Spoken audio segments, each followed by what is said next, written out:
All right, until we can talk some actual football on the field, this is a great way to kill some time and start some debate. Ranking the coaches across the country, we stop at the ACC, and we talk to a couple of ACC experts in ranking the coaches. We got Ryan Kantor of Shaking the Southland covering Clemson athletics, and also Dan Rubin of BC Interruption. So, Dan, we're going to start with you. You've got your rankings of ACC coaches 1 through 14. Would love to hear what you got. Well, it's funny. We were talking before we got started here about some of the different things to take into consideration. I'm going to try to take into the whole package of the last few years' reputation on the field, some reputation off the field as well, and see who's really been the best stewards of their particular program. I'm going to start at the bottom and work my way up. I'm going to start with the 14th in the basement, and I went with Scott Schaefer from Syracuse down on the bottom. Really a disappointment last year with 3 wins, required 2 overtimes to beat Villanova, got blown out by Pittsburgh, blown out by Boston College to end the year, and took out a podium in the process and destroyed his podium in a post-game press conference.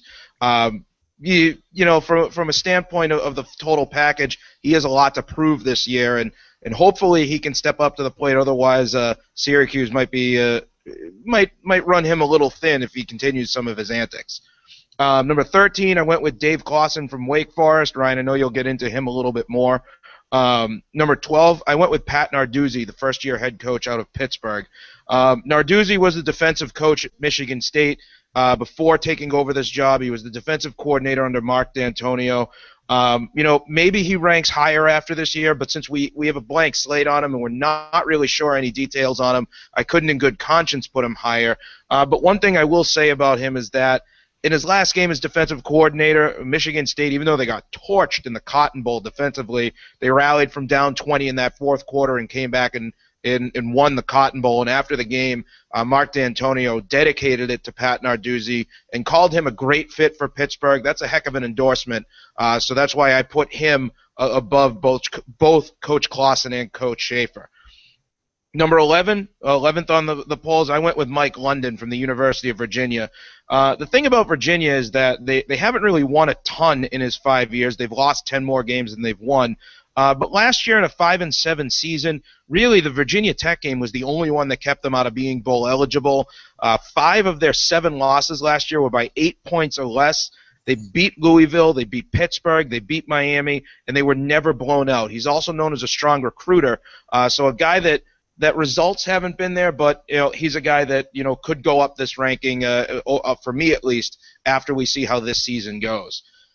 Getting into the top 10 of the league, I went with Frank Beamer down at number 10. Now, there's no doubting that Frank Beamer over his career is a true legend. I just think the magic's run out.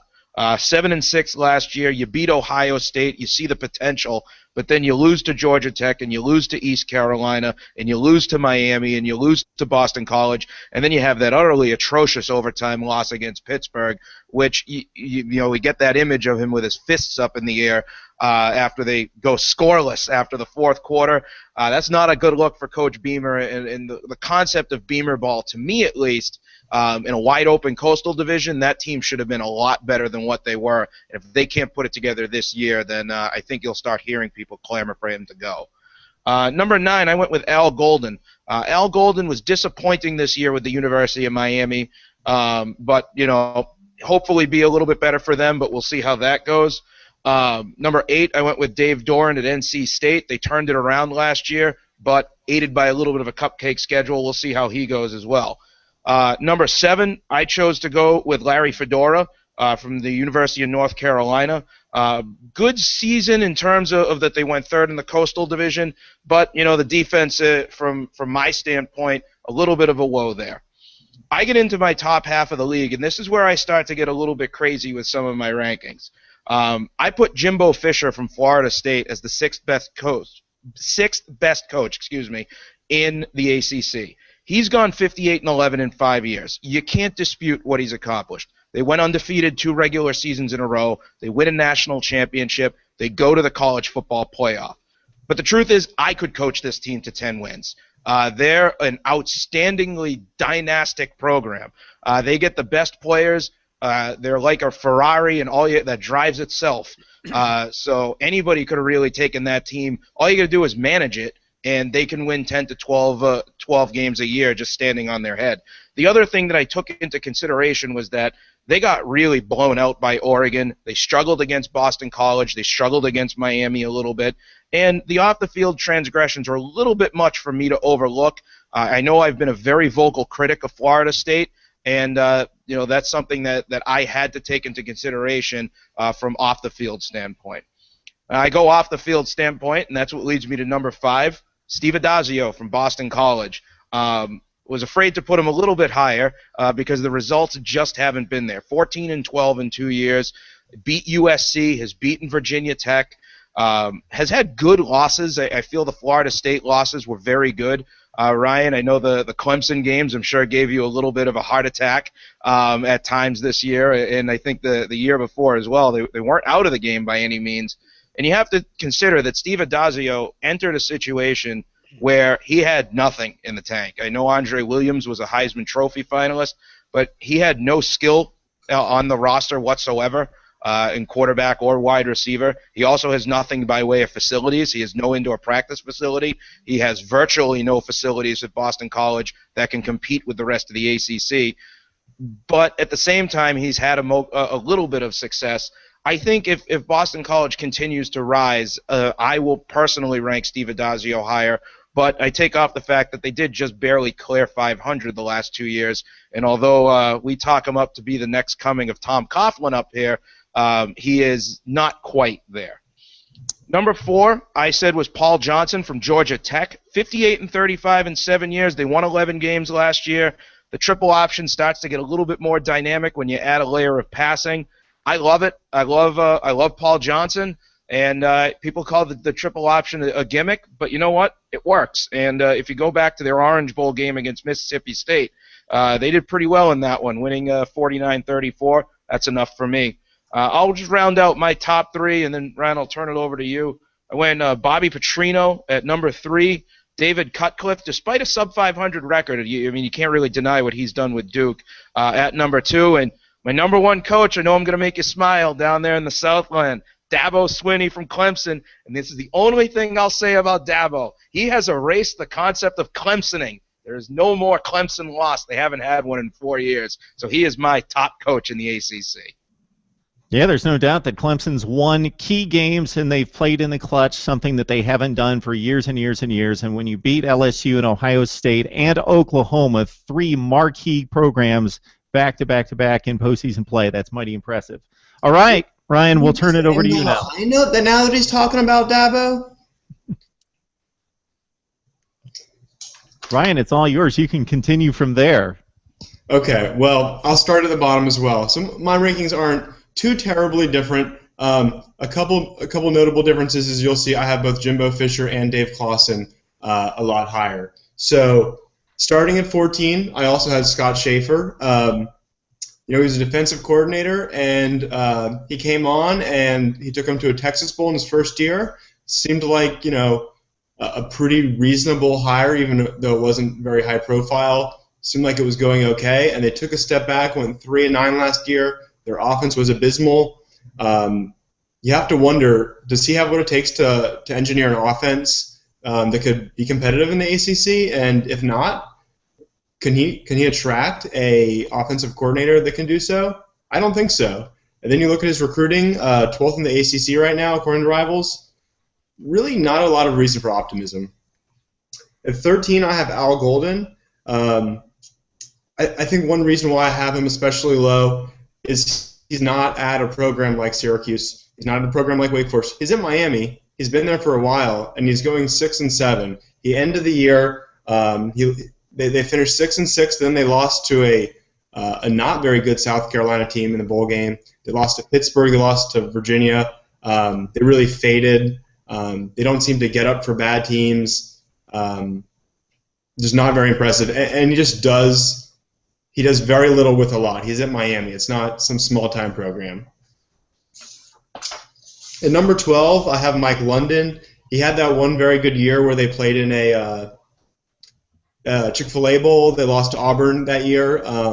Aside from that, he hasn't done much, but he has upticked the recruiting, and I don't want to say it's over for him. I think good things could still be coming. So 12 based on merit and what he's done, but he's above those other two because I think it's a little bit more hopeful what he will do.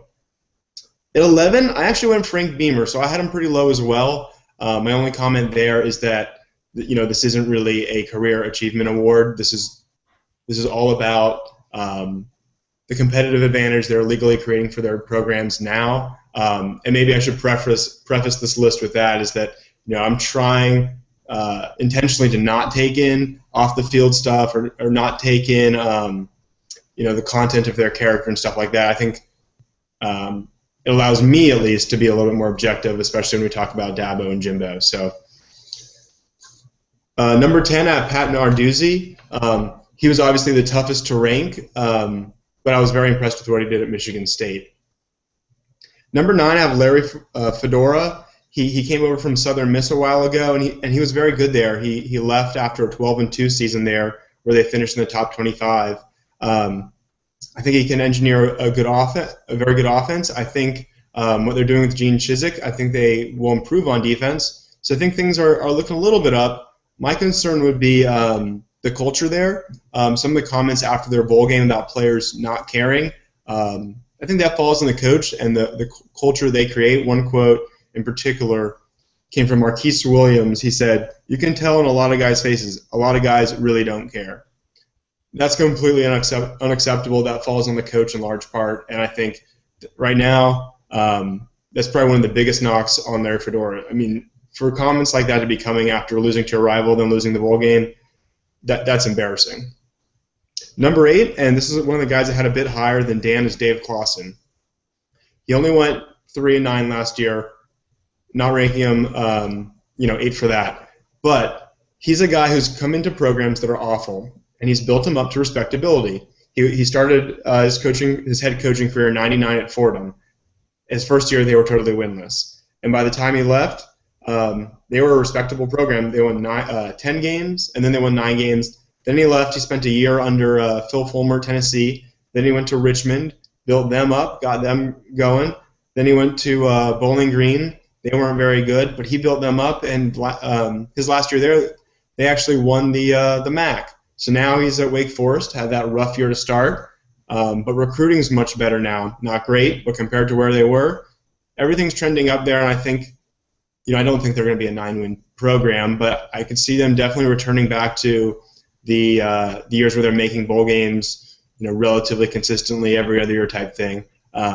So I think he's a big plus for Wake Forest. Number 7, I have Dave Dorn at NC State. His first year was pretty bad, 3-9, but what he's done at Northern Illinois was really impressive, 23-4 in his time there, and what he did last year at 8-5 at NC State really impressed me. He doesn't have a ton of talent around him, especially doesn't have a lot of depth, like senior depth, but at 8-5, that was an impressive year, and we'll see if he can continue to improve. Number 6, I have Paul Johnson. I think I was a bit lower than you had him, but the real reason I had him there is I'm trying to avoid crediting him too much for just last year's good season. He's been there 7 seasons. 3 times he's had fewer than 8 wins. 3 times he's had more than 8 wins, and once he's had 8 wins. So, I don't see a trend where he's getting better every year. He had a lot of good years at the beginning, some bad years, and then a recent very good year. Since Georgia Tech's been in the ACC, they've won 10-plus games 3 times. They've never followed it up with another 10-win season ever. The last one was in 2009. 2010, they took a step back. So I don't think they'll do that this year. I think they'll take a step back from the phenomenal year they had last year. That's why I have him upper but towards the middle. Then you get in the top 5, you have Steve Adazio, who you spoke so highly of, and I strongly agree. He's done a great job there. Took over a program, correct me if I'm wrong, he won 2 games before he came. And then, now they're winning 7 games. So his first year, he came in, you thought they were going to be pretty bad, and they were pretty solid, gave teams like Clemson, Florida State a run for their money. Then you figure, well, he lost Andre Williams, he lost Chase Reddick, the quarterback, he lost Alex Amidon. That was a lot of senior talent he took over. Didn't realize they had that. They're gonna take a step back now. Well, they didn't. They won 7 games again. So I see them being a team that, with him at the leadership, they could win 8-9 games after a bowl game. I think that's pretty reasonable. And he's just a great fit there. I think he's a phenomenal fit at Boston College. Number 4, I had Bobby Petrino. Went 9-4 last year. Really had a pretty graceful entrance to the ACC, particularly for him. They beat Miami, they beat NC State, they beat Boston College, and they beat Notre Dame. Their recruiting is probably going to have to tick up a little bit if they really want to truly compete with Florida State and Clemson. They're averaging more like a 3-star. They need to get that up to about a 3.2 or so to really be in that top echelon. But I was impressed. Last year their offense, Devonta Parker was out, and they had injuries to the quarterback, and they couldn't really engineer that high-powered offense you expect from a Petrino team. But he managed to win with the defense. I was impressed with his versatility there, his flexibility. It's a coach who's won a Cotton Bowl, a Sugar Bowl, led teams too, played in Cotton Bowl, Sugar Bowl, and Orange Bowls. Pretty impressive. Then you get into the top 3. And number 3, I have Dabo Swinney, one of the 3 best coaches in the conference. He may not bring the play calling prowess of a Jimbo Fisher. He doesn't have the quarterback coaching that David Cutcliffe has, or even like the phenomenal old long track record of a Beamer. But what he's done to rebuild a program that was, I won't say irrelevant, but dormant since the very early 90s, late 80s, has been unbelievable. He's recruiting at an extremely high level. It's not just a matter of facilities, although they are phenomenal. He's a phenomenal recruiter. He's also a phenomenal recruiter of other coaches. He brought in Brent Venables. He found Chad Morris.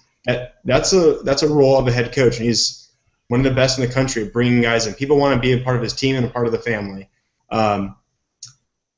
And one other thing he's done is really build a brand. You alluded to it, Dan, with the whole Clemsoning. It's really not a thing anymore. Clemson was always the team that was, they're talented. Maybe this will be their year. They were kind of like what UNC is now. They're talented. Maybe this is their year, and it never is. Well, Clemson's been very consistent. They only have 11 total losses in their last 4 seasons. They are moving their way into, if not already, they're an elite Southern football school. I certainly wouldn't have said that in 2006. I don't think anyone would. And I think most people would agree they're an elite Southern football school, and that's largely credit to Dabo Swinney. Number 2, I have Jimbo Fisher again. I did remember I prefaced this ranking. This is about what they've done on the field, what they've done for their team as far as winning. And you just can't argue with Jimbo Fisher. 3 straight ACC titles, a national championship. That national championship team, one of the greatest teams of our lifetime, or my lifetime. I mean, as far as what they've accomplished, what they've done on the field, how competitive they are, I totally agree that any schmo could walk in there and be relatively successful. But he hasn't been relatively successful. He's won 3 straight ACC championships and national championship. So for that, I have to give him a lot of credit. And then number 1, I have David Cutcliffe. He's coming to a program that's just horrible historically. And some of the stuff they've done in just the last couple of years, he's lost 3 straight bowl games, but that's the only time they've ever went to 3 straight bowl games in their history. They hadn't been to a bowl game prior since 1960. Excuse me, they haven't won a bowl game prior since the 1961 Cotton Bowl. When they finished 23rd in the AP poll in 2013, it snapped a 52-year streak of ending unranked. What he's done there is going to leave a legacy that goes on for years and years. They're rebuilding that football stadium. They're getting rid of the track that goes around it. Those impacts will last forever. And what he's done for that program, it's really he and Steve Spurrier are the 2 greatest coaches in Duke history, and what he's done is extremely impressive. Okay, Ryan, great information there. Love the insight there. Very good stuff there. I did hear, and I think it's a debate for another time, that 2013 Florida State team was one of the greatest of all time. Okay. All right. Yeah, well, we'll need to debate that. Maybe one of the greatest since 2012. I would put them possibly in that category. Okay. When I look at criteria, and unfortunately we've got a little bit of feedback. I don't know where that's coming from. A little bit of feedback here, but looking at I'm looking at wins and losses, obviously. That's where you start. competing for championships, winning for championships. And then you have to look at what's surrounding that coach. So you look at facilities and resources. Does the coach have them or not have them? How good is he as a recruiter? How much is the school and the tradition and the name brand helping him as a recruiter? What was the situation upon being hired versus a really good situation? Obviously, most of these coaches are in place because they inherited rough situations where they wouldn't have had the opportunity for the job. Frank Beamer fits into this category. You both touched upon it.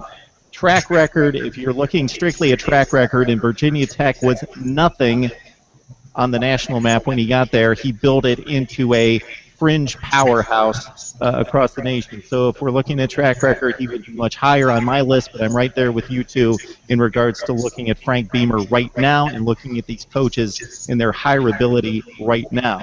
Their record elsewhere, do you take that into consideration, especially if it's outside the ACC? You mentioned the work of specifically Dave Dorn and also Dave Clawson and what they did elsewhere, projecting what they could possibly do at their current situations. And then also is this program on the upswing. And so here are my rankings as we go 14-1. I had no issue in ranking Mike London at number 14. I believe that he's got a recruiting base there in Virginia that's extremely good, and he's been able to recruit.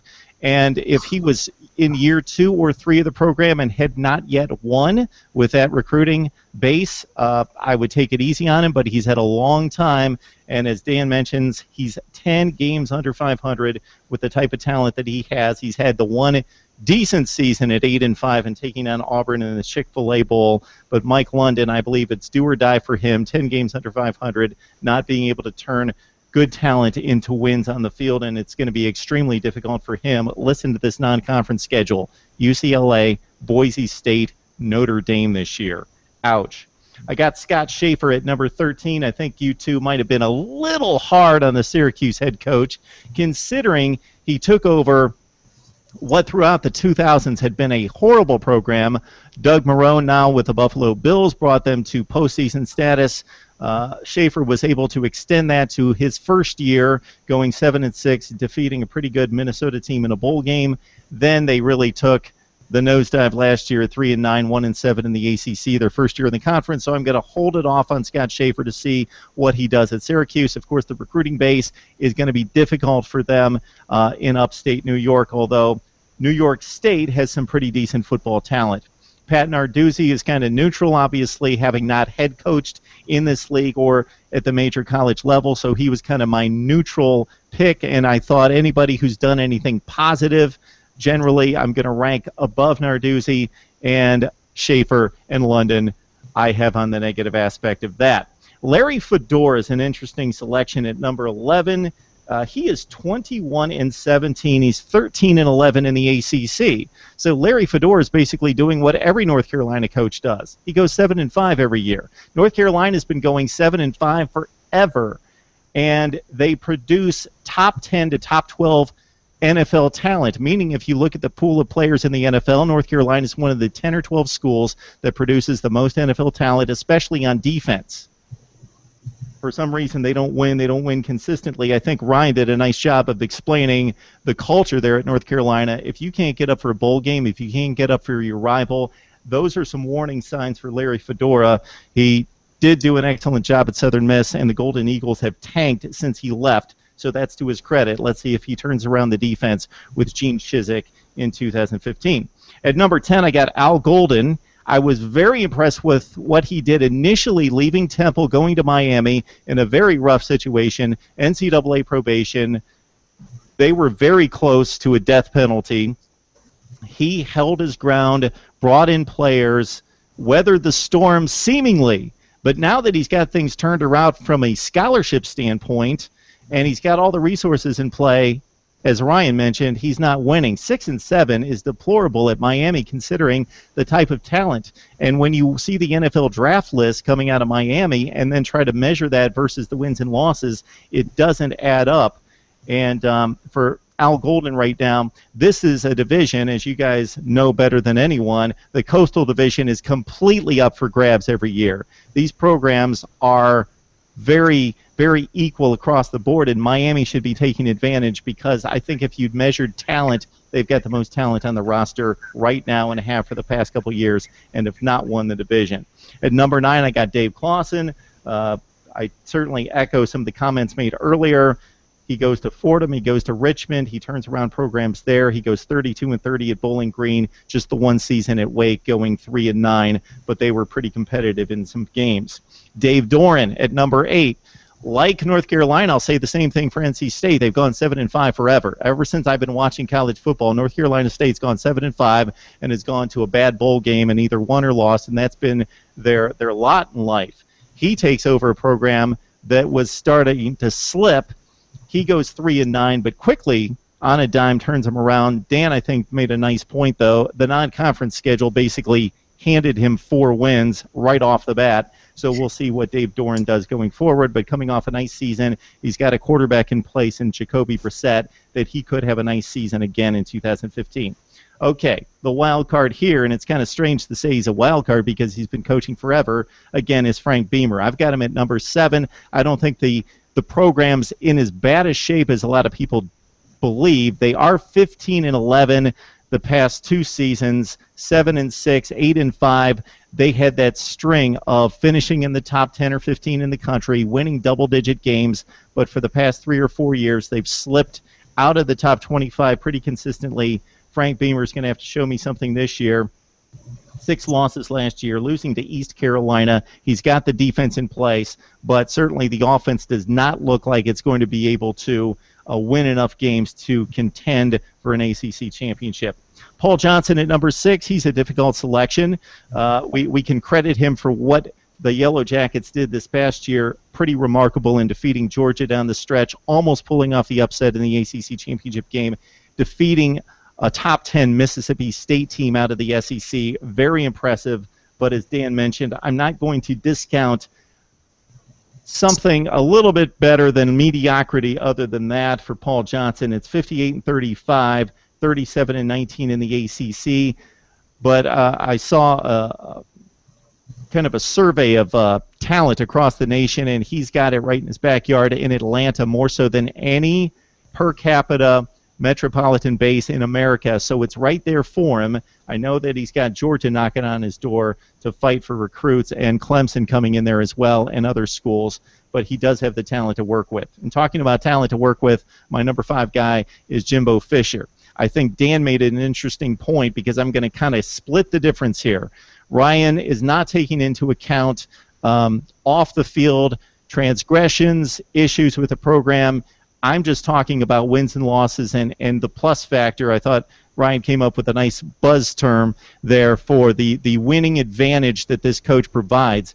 So I'm going to split the difference here because I think Dan brought up a good point.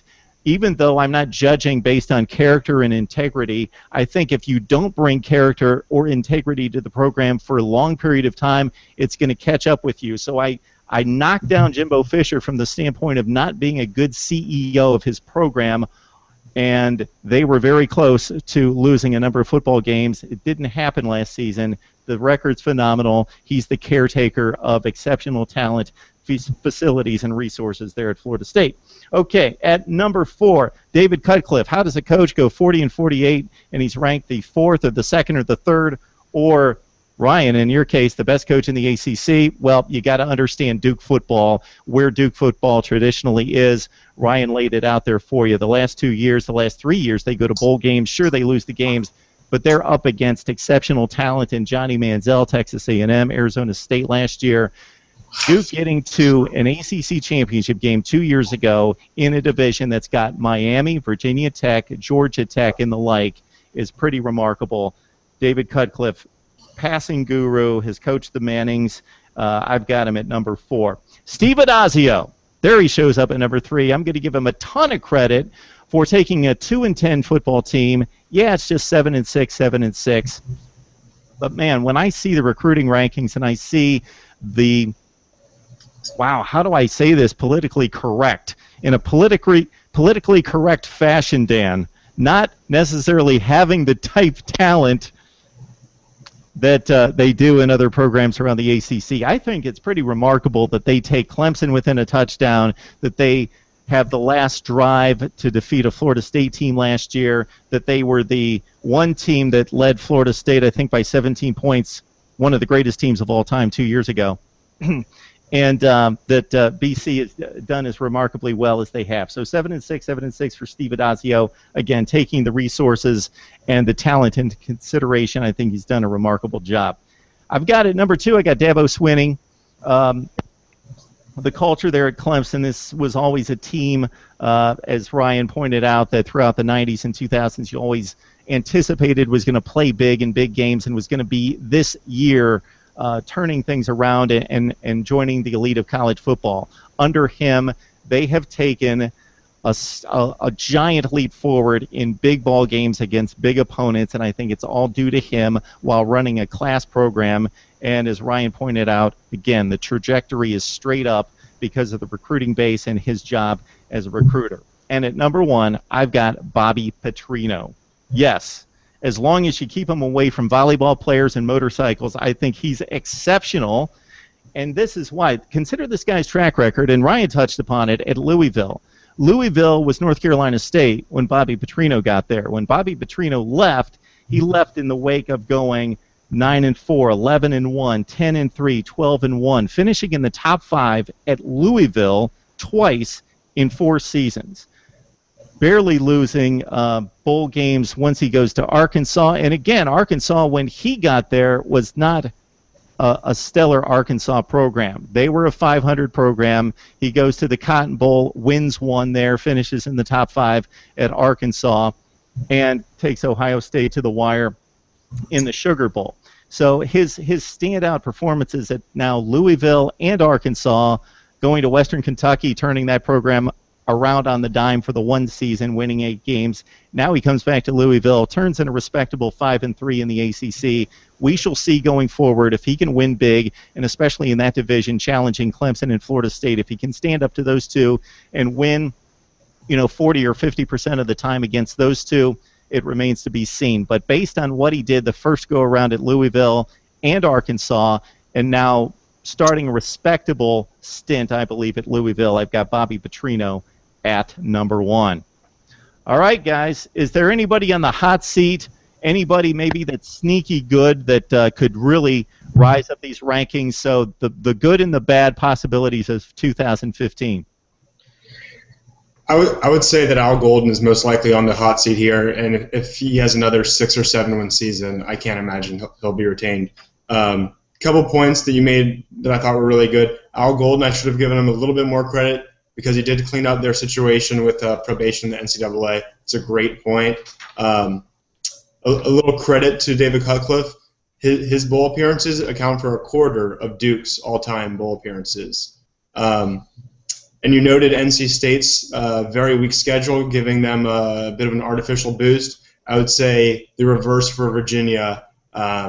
They're playing teams like BYU and Oregon, pushing down the win total, making Mike London look a little bit worse than he probably really is. And I believe Marone from Syracuse and then the Bills was fired. I think Rex Ryan now is the coach there. His son is actually at Clemson. There you go. All right, Dan, before we say goodbye, anything in regards to a parting shot for anybody who's maybe on the hot seat or possibly sneaky good that really could rise in 2015? Yeah, I have to agree on Al Golden. I really think he's on the hot seat, and I from my perspective, I've always kind of kept an eye on Miami. I've always liked to see what they do there, but he's got a problem down there, and it's kind of gnawing at the program that if he can't turn it around and can't get them back to where Miami, quote unquote, should be, he could be in some deep hot water this year, especially given that not only are they struggling, but they're also struggling to draw people, which I never thought I'd say about Miami. They always had a really good following at the old Orange Bowl, but if he's not helping the situation down there by winning, people aren't coming out to the games. And you look at some of the images of the stadium being 3/4 empty. Somebody's going to be a fall guy for that if he can't turn it around. If they don't turn around, and I think that's going to be Al Golden. Especially, like you said, if they only put together another 6-7 win season. In terms of an underrated coach, I think even though Dabo Swinney is kind of the coach du jour of the Atlantic Division of how good Clemson can be, I'm going to come back to everybody's counting down Florida State this year, including me, with the losses that they've had on both sides of the ball. We know they're going to be good, but everybody's kind of expecting them to take the step back and not be the top dog in the Atlantic Division between Louisville and Clemson. I think this season is going to show us a lot about Jimbo Fisher. He gets a fresh slate, no more Jameis drama. He's got quarterbacks in Everett Golson that he got, and he has Sean McGuire, and they've purged some of the problems of the program. And with Dalvin Cook potentially gone for the season with his issues, if the team rallies together and puts together another 11 or 12 win season, 10 or 11 wins, and wins the Atlantic Division, I think maybe we look at Jimbo Fisher a little bit more favorably. Yes, he has the talent, but they're going to be up against it this year. So I know I just spent a solid few minutes knocking him down, but I'm going to be impressed to see or anxious to see what Florida State puts together this year. They say that a team takes on the personality of its coach. Florida State's won a lot of close games, a lot of games that I thought they should have lost over the last 2 seasons. We'll see if that was more quarterback or was that the will of the coach and the players getting the job done. We'll see if that was Jameis Winston pulling it out of the fire on more occasions, or is that Jimbo Fisher being that good of a coach and those players playing in the clutch because of his instruction. We shall see. It's been a great discussion, guys. ACC coaches ranked 1 through 14. Dan Rubin of BC Interruption, and also Ryan Kantor of Shaking the Southland. Thanks, guys.